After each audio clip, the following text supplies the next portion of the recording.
Gumla polytechnical college में पढ़ने वाले छात्र छात्राओं को मानसिक रूप से स्वस्थ और तनाव मुक्त रखने के लिए एक अनूठी पहल की गई है।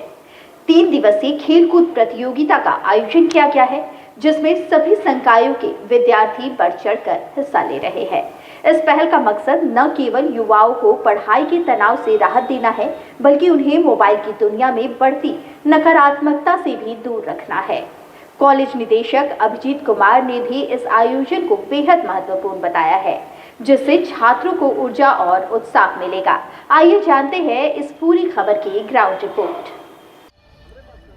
अभी मौजूद है गुमला पॉलिटेक्निक में। गुमला पॉलिटेक्निक में बच्चों को यहाँ पर पॉलिटेक्निक डिप्लोमा की कोर्सेज कराई जाती है, इंजीनियर बनाया जाता है। लेकिन आपको जानकर आश्चर्य होगा, यहाँ पर स्पोर्ट्स फेस्ट का आयोजन किया गया 2025 का।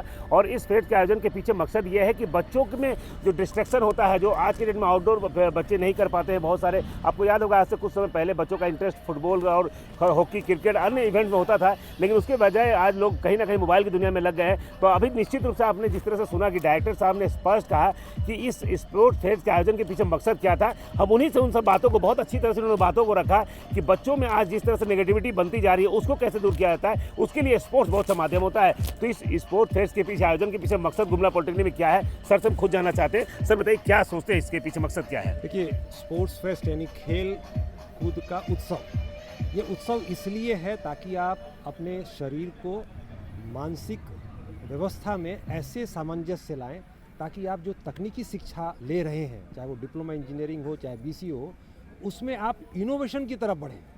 देखिए, हमारा गुमला पॉलिटेक्निक में ये उद्देश्य नहीं है कि आपको खेल प्रतियोगिता में पार्टिसिपेट कराकर हमको आगे बढ़ाना है खेल में, बल्कि हम लोगों का उद्देश्य ये है कि आप अपने सोच में इस प्रतिस्पर्धा भावना को पॉजिटिविटी के साथ, और जहाँ पर फेलियर भी रहता है उसको भी आप साथ में लेकर कैसे आगे बढ़ सकते हैं, इस स्पोर्ट्स इवेंट में यानी इस खेल प्रतियोगिता के उत्सव में उनको हम सिखाने का कोशिश कर रहे हैं। निश्चित तौर पर क्रिकेट है, आउटडोर गेम्स में फुटबॉल हैं, इंडोर गेम्स में भी चेस हैं, बाकी सारे खेल हैं, लेकिन उन खेलों के पीछे जो मुख्य उद्देश्य है, वो उद्देश्य यही है कि आप सेल्फ रिलायंट कैसे बने, डिसिप्लिन में टीम वर्क के साथ कैसे काम करें, और अल्टीमेट चीज़ फेलियर को कैसे आप हैंडल कर सकें, यही उद्देश्य है। सर, आपने भी कहा कि जो मोबाइल की दुनिया में लोग फंस गए, व्हाट्सएप में, सोशल मीडिया में, जहाँ नेगेटिविटी ज़्यादा हो रही है, तो उससे भी दूर करने का अच्छा तरीका है। देखिए, बहुत इंपॉर्टेंट है। अभी जो स्मार्टफोन है, वो आप यदि देखेंगे नॉर्मल एक इंडियन का स्क्रीन टाइम तो करीबन 8 घंटा से 9 घंटा, 24 घंटा में 8 से 9 घंटा एक इंडियन स्क्रीन टाइम बिता रहा है, मतलब मोबाइल के ऊपर रह रहा है। ये आप समझिए कि सिर्फ ना सिर्फ आँख को, बल्कि आप जिस तरह की इन्फॉर्मेशन को ले रहे हैं वो तो आपको डिस्ट्रैक्ट कर रहा है। देखिए, आपके जीवन में जो पूरा आपका किशोर अवस्था है, यानी कि 16 के बाद से लेकर 20-21 साल तक, यही वो समय है जहाँ पर आपको जीवन में लाइफ स्किल को सीखना है। और लाइफ स्किल क्या है? पढ़ाई के साथ आपको अपने आप को रोजगार से जोड़ना, अपने परिवार को आप इसी तरह से आगे बढ़ा सकते हैं, अपना मान सम्मान आप ऐसे ही बना सकते हैं। तो मुझे ऐसा लगता है कि स्पोर्ट्स फेस्ट में एक और हम लोगों का लैटेंट यानी छिपा हुआ उद्देश्य ये है कि आपको स्मार्टफोन से दूर करें और इस 4 तारीख, 5 तारीख, 6 तारीख को आप इस दुनिया में आकर उत्सव के साथ प्रतियोगिता में पार्टिसिपेट करें। सर, आप कुछ बोल रहे होते हो तो उसके पीछे आपका अनुभव भी होता है। आप भी एक दौर से गुजरे होंगे, उस समय मोबाइल नहीं था। क्या लगता है, उस समय और आज के समय में जो खेल से अटैचमेंट था, उसका फायदा मिला था या फिर नुकसान था? और आज जो खेल से लोग दूर हो रहे हैं, उसका फायदा मिल रहा है या नुकसान हो रहा है? देखिए, हमें तो काफ़ी फायदा मिला, और फायदा का मुख्य उद्देश्य ये था कि हम अपने आप में ये फील करते हैं कि हमारा बॉडी हर वक्त एथलेटिक है। मैं कभी भी वेट पुट ऑन नहीं कर पाया, क्योंकि मैं स्पोर्ट्स में काफ़ी पार्टिसिपेट करता था। मैं हॉकी में लेफ्ट आउट ड्रिल करता था, खेलता था, और मैं केंद्रीय विद्यालय का स्टूडेंट रहा, मैं रीजनल तक गया। मुझे ऐसा पूरा लगता है कि स्मार्टफोन, आप कृपया इसको अन्यथा ना लें, जरूर जानकारी के लिए इंपॉर्टेंट है, लेकिन जिस तरह से हम समय उसमें बिता रहे हैं वो हमें नुकसान पहुंचा रहा है। और स्पोर्ट्स ही एक ऐसा माध्यम है जिसमें आप फिजिकली अपने आप को मेंटली फिट कर सकते हैं। तो ये हमारे साथ है डायरेक्टर सर, हमारे साथ कुछ बच्चे भी, उनसे हम जानना चाहेंगे। बताइए, आप ये जो आयोजन हो रहा है, क्या फ़ायदा होगा, क्या लगता है? Prince from out of state Bihar.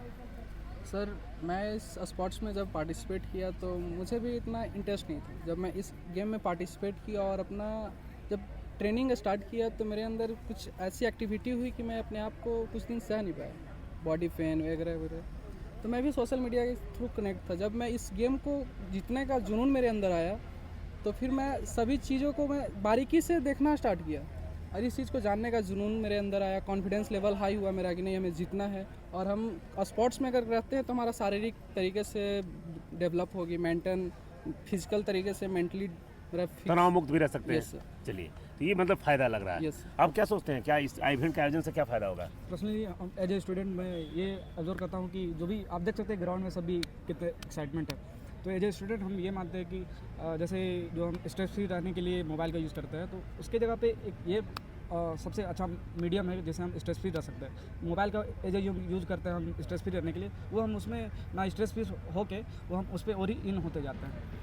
Thank you. उसका फ़ायदा मिलेगा इसमें? फ़ायदा मिलेगा स्ट्रेस। क्या सोचती हैं आप, बताइए आप क्या सोचती हैं? सर मेरा नाम रानी कुमारी है और मैं सिविल ब्रांच की छात्रा हूँ। मेरा यह मानना है कि जो स्पोर्ट्स डे होता है वो बहुत ही अच्छा हमारे लाइफ के लिए होता है, क्योंकि देखिए बहुत से स्टूडेंट जो होते हैं वह शैक्षणिक स्तर पर अधिक प्रतिभावान नहीं होते। बहुत से स्टूडेंट होते हैं कि उसमें कुछ अलग खूबियाँ होती है, अलग क्वालिटी होती है। तो बहुत से स्टूडेंट्स में खिलाड़ी वाली प्रतिभा होती है, तो अगर वो खेलेंगे तो उनकी प्रतिभा निखरेगी और वो लोग का प्रतिभा आगे बढ़ेगी। इस वजह से मुझे लगता है कि कोई भी कॉलेज या स्कूल है उसे ना बस शैक्षणिक स्तर पर बढ़ावा दिया जाए, बल्कि उसे शारीरिक कौशल, मानसिक कौशल और शैक्षणिक तीनों स्तर पर बढ़ावा दिया जाए। मेरा यह मानना है कि खिलाड़ियों की वजह से हमारा देश का नाम भी ऊंचा हो रहा है। और इस तरह पर्सनली आपको क्या फ़ायदा होगा? आप डिप्लोमा कर रही हैं, सर, तो मेरा फ़ायदा स्पोर्ट्स से जुड़ने से आपको मेंटल स्ट्रेस जो होता है वो दूर होगा, आप फिजिकली फिट कर पाएंगे, हमेशा अपने आपको चेहरे पर रख पाएंगे।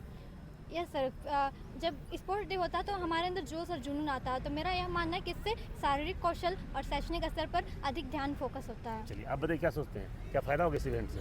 बहुत फ़ायदा होगा कि और कॉन्फिडेंस बढ़ेगा स्पोर्ट्स लेवल में, और मानसिक तनाव भी हटेगा और अपने खामियां और कमजोरी को अपना पहचान पाएंगे।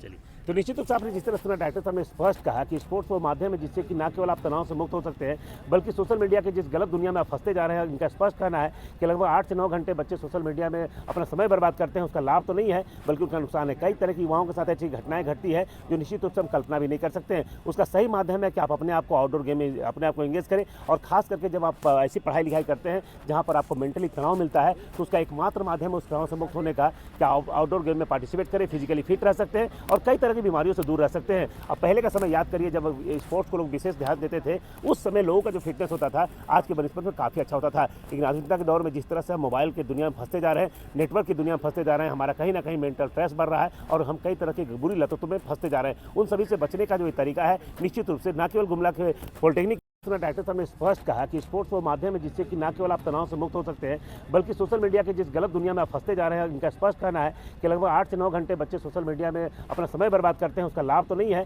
बल्कि उनका नुकसान है। कई तरह की युवाओं के साथ ऐसी घटनाएं घटती है जो निश्चित रूप से हम कल्पना भी नहीं कर सकते हैं। उसका सही माध्यम है कि आप अपने आप को आउटडोर गेम में अपने आप को एंगेज करें, और खास करके जब आप ऐसी पढ़ाई लिखाई करते हैं जहाँ पर आपको मेंटली तनाव मिलता है, तो उसका एकमात्र माध्यम है उस तनाव से मुक्त होने का कि आप आउटडोर गेम में पार्टिसिपेट करें, फिजिकली फिट रह सकते हैं और कई तरह की बीमारियों से दूर रह सकते हैं। अब पहले का समय याद करिए, जब स्पोर्ट्स को लोग विशेष ध्यान देते थे, उस समय लोगों का जो फिटनेस होता था आज के बनस्पत में काफ़ी अच्छा होता था। लेकिन आधुनिकता के दौर में जिस तरह से हम मोबाइल की दुनिया में फंसते जा रहे हैं, नेटवर्क की दुनिया में फंसते जा रहे हैं, हमारा कहीं ना कहीं मेंटल स्ट्रेस बढ़ रहा है और हम कई तरह की बुरी लतों में फंसते जा रहे हैं। उन सभी से बचने का जो ये तरीका है, निश्चित रूप से न केवल गुमला के पॉलिटेक्निक के बच्चों को बल्कि अन्य बच्चों के लिए प्रेरित करेगा और स्पोर्ट्स से जुड़कर अपने जीवन को बेहतर कर पाएंगे और अपने लक्ष्य को जीतने की चाहत बनाकर हार को भी एक चुनौती के रूप में लेकर जीतने के जो लक्ष्य है उसको सुनिश्चित कर पाएंगे। 99 न्यूज़ के लिए गुमला से सुशील कुमार सिंह के लिए कोशिश हो रही है। तो मेरा ऐसा मानना है कि आज स्पोर्ट्स फेस्ट 2025 के शुभ अवसर पर आप सिर्फ इस बात को ही नहीं ध्यान दें कि आप क्या जीत रहे हैं और क्या नहीं जीत रहे हैं, आप इस बात को भी ध्यान दें कि मैं क्या इस पूरे इवेंट्स में कुछ ऐसा इनोवेशन कर सकता हूं, जैसे मसाली है, बहुत सारी चीजें हैं जिसको कि मैं अपने आप में बोल सकूं कि ये मेरा प्रोडक्ट है, मेरा इनोवेशन है, मेरा स्टार्टअप है, और फाइनली मैं उसको लेकर कॉन्फिडेंटली ये फील कर सकूं जिस तरह से फिल नाइट ने, बोरोमैन ने किया कि आज नाइकी कंपनी को हम सब लोग जानते हैं।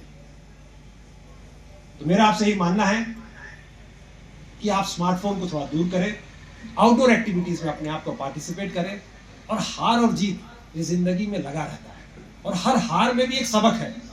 वो सबक क्या है कि उसको दोबारा नहीं करना है। तो आज इस शुभ अवसर पर मैं आप सबको ढेर सारी शुभकामनाएं देता हूं, पूरे टीम गुमला पॉलिटेक्निक को ढेर सारी बधाई देता हूं, अग्रिम बधाई देता हूं कि आप लोगों ने इस तरह की तैयारी की है, और मुझे पूरा उम्मीद है कि आप इस स्पोर्ट्स फेस्ट 2025 को यादगार बनाएंगे।